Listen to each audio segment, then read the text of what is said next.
Hello everyone, welcome back to our channel. स्वागत है आप सभी का हमारे चैनल में। आज की इस सेशन में हम बात करने वाले हैं कुछ इकोनॉमिक्स के महत्वपूर्ण प्रश्न जो आपके एग्जाम के पॉइंट ऑफ व्यू से काफी इंपॉर्टेंट रहने वाले हैं। आज के सेशन में कुछ एमसीक्यूज रहने वाले हैं जो पूरा एक्सप्लेन आपको एक्सप्लेन किया जाएगा।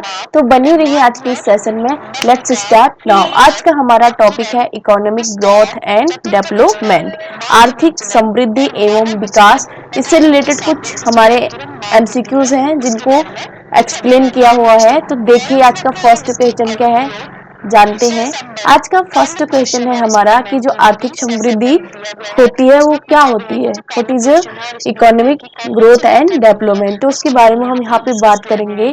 तो मोस्टली जो आर्थिक समृद्धि एवं विकास का अर्थ होता है किसी अर्थव्यवस्था में होने वाला मात्रात्मक परिवर्तन, क्वांटिटिव चेंज। आर्थिक समृद्धि यानी कि इकोनॉमिक ग्रोथ कहलाता है। किसी अर्थव्यवस्था में होने वाला जो मात्रात्मक परिवर्तन होता है वही क्या कहलाता है, आर्थिक समृद्धि कहलाता है। अब हमारा सेकंड क्वेश्चन है यहाँ पे, प्रति व्यक्ति समग्र उत्पादन और प्रति व्यक्ति भौतिक पूंजी में वृद्धि क्या दर्शाते हैं। प्रति व्यक्ति समग्र उत्पादन और प्रति व्यक्ति भौतिक पूंजी में जो वृद्धि होती है वो किस चीज को दर्शाता है, तो वो दर्शाता है आर्थिक समृद्धि को।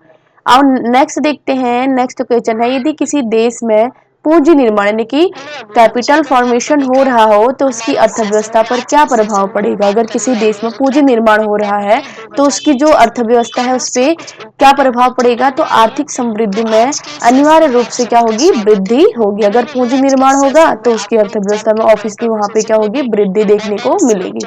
नाउ नेक्स्ट क्वेश्चन देखते हैं, किसी भी देश के लिए आर्थिक समृद्धि का सबसे उपयुक्त मापदंड क्या होता है। किसी भी देश के लिए आर्थिक समृद्धि का सबसे उपयुक्त जो मापदंड होता है वो होता है प्रति व्यक्ति वास्तविक आय। ठीक। नाउ नेक्स्ट देखते हैं कि भारतीय अर्थव्यवस्था ने किस वर्ष में सर्वाधिक समृद्धि दर प्राप्त की थी। तो जो भारतीय अर्थव्यवस्था है उसने सबसे सर्वाधिक समृद्धि दर 2006-07 में प्राप्त की थी जो थी 9.6%। ठीक। नाउ नेक्स्ट क्वेश्चन देखते हैं, भारत में बचत यानी कि सेविंग और पूंजी निर्माण की ऊंची दर होते हुए भी समृद्धि दर कम होने का मुख्य कारण क्या है। भारत में बचत भी है, पूंजी निर्माण भी है, पूंजी निर्माण की ऊंची दर होते हुए भी जो समृद्धि दर है यानी कि विकास दर है वो कम क्यों है, वो इसीलिए है क्योंकि पूंजी उत्पाद अनुपात का अधिक होना, ये रीजन है जिसकी वजह से भारत में समृद्धि दर क्या होती है, कम है। ठीक है। नाउ नेक्स्ट क्वेश्चन देखते हैं कि भारत की भौतिक गुणवत्ता सूचकांक physical quality of life index PQLI का प्रतिपादन किसने किया था। तो मॉरिस डी मॉरिस ने भारत में जीवन की भौतिक गुणवत्ता सूचकांक का प्रतिपादन किया था 1976 में। ठीक। नाउ नेक्स्ट क्वेश्चन देखते हैं, वर्ष 1970 में आधारभूत आवश्यक प्रत्यागम बेसिस नीड्स अप्रोच दृष्टिकोण का प्रतिपादन किसके द्वारा किया गया था। तो वर्ष 1970 में आधारभूत आवश्यक प्रत्यागम दृष्टिकोण का प्रतिपादन विश्व बैंक के द्वारा किया गया था। नाउ नेक्स्ट देखते हैं, आर्थिक विकास के मापन हेतु क्रय शक्ति समता विधि PP जिसे बोला जाता है का प्रतिपादन किसने किया था। तो क्रय शक्ति समता विधि का प्रतिपादन किया था GR कैसेल ने। नाउ नेक्स्ट देखते हैं कि विश्व बैंक के अनुसार क्रय शक्ति समता यानी कि परचेजिंग पावर प्रायोरिटी PP के आधार पर चीन एवं संयुक्त राज्य अमेरिका के भारत क्या है, तीसरी सबसे बड़ी अर्थव्यवस्था है। यानी कि विश्व बैंक के अनुसार क्रय शक्ति समता के आधार पर चीन और अमेरिका के बाद भारत का कितना स्थान है, थर्ड नंबर पे स्थान है। नाउ नेक्स्ट देखते हैं कि अर्थतंत्र में ज्ञान, तकनीकी कुशलता, शिक्षा आदि को किस प्रकार की पूंजी माना जाते हैं। तो अर्थतंत्र में जो ज्ञान, तकनीकी कुशलता, शिक्षा को मानवीय पूंजी माना जाता है। नाउ नेक्स्ट देखते हैं कि भारतीय मानव विकास प्रतिवेदन प्रत्येक प्रति 10 गाँव यानी कि सैंपल विलेज से संबंधित से क्या जानकारी प्रदान करता है। तो भारतीय मानव विकास प्रतिवेदन प्रत्येक प्रति 10 गाँव से आधारिक संरचना, सुख साधन, शिक्षा तथा स्वास्थ्य की जानकारी प्रदान करता है। नाउ नेक्स्ट देखते हैं कि आर्थिक समृद्धि तथा आर्थिक विकास किस प्रकार की अवधारणा है। तो आर्थिक समृद्धि और आर्थिक विकास क्रमशः वस्तुनिष्ठ एवं व्यक्तिनिष्ठ अवधारणा है। आर्थिक समृद्धि वस्तुनिष्ठ अवधारणा होगी और आर्थिक विकास क्या होगी, व्यक्तिनिष्ठ अवधारणा है। तो किसी अर्थव्यवस्था में होने वाला मात्रात्मक क्वांटिटिव एवं गुणात्मक क्वालिटिव परिवर्तन को ही आर्थिक विकास, इकोनॉमिक डेवलपमेंट कहते हैं। इसे सामाजिक मूल्य निहित होता है। ठीक है, तो किसी अर्थव्यवस्था में होने वाला जो मात्रात्मक एवं गुणात्मक परिवर्तन होते हैं उसी को क्या बोला जाता है, आर्थिक विकास कहते हैं। इसमें सामाजिक मूल्य भी समाहित होते हैं।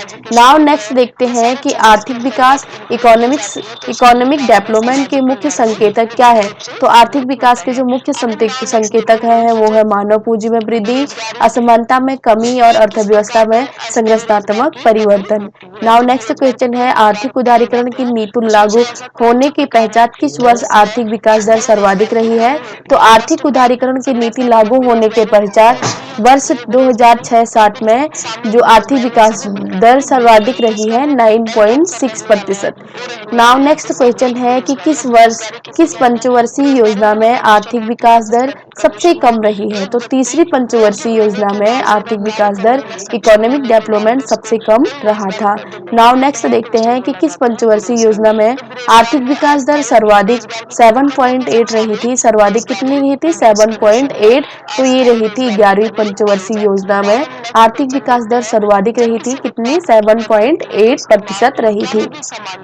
नाउ नेक्स्ट देखते हैं, सकल घरेलू उत्पाद यानी कि ग्रॉस डोमेस्टिक प्रोडक्ट जीडीपी में परिवर्तन की दर क्या कहलाती है। तो जीडीपी में परिवर्तन की दर आर्थिक विकास दर कहलाती है।